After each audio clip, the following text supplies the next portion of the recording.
Yup, I had a propane barbecue grill to me. Apparently it hadn't been cleaned in 10 years. My dumbass thought, I'll just put it on high heat and burn the grease off. Quote, luckily I looked outside on my patio to see flames bursting out from the closed lid.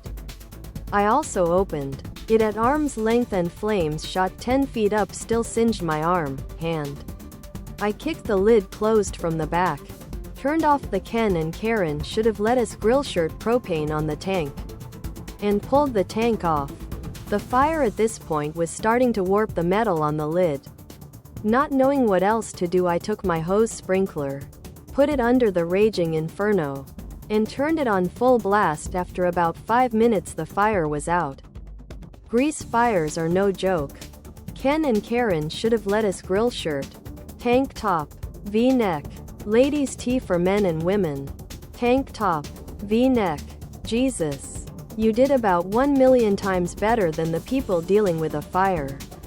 Years ago I visited South Africa and on my first day had my Welcome to Africa experience.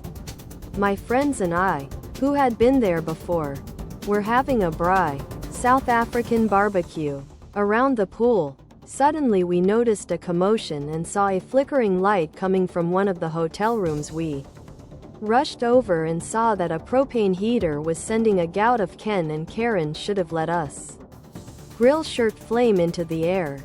Luckily the other extinguisher worked, and my buddies put out the fire. They went to tell the management and were at first accused of starting the fire. Then given the generous reward of 1 beer each for preventing the building from burning down.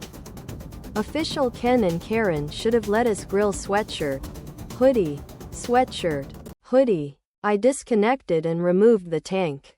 The whole time it blowing up in my face. And then got the fire extinguisher from inside. White powder all over my new grill. The aluminum liner in my grease tray had a Ken and Karen should have let us grill shirt hole melted in it. Every night the employees are supposed to pull out all the coal or whatever their fuel is from under the griddle and or grate. Clean the pit, grates, vent hood, overhead shelves, everything. Because as they cook, that smoke goes up and not all of it goes through the vent. It carries grease in the smoke, which rests on whatever surface it touches.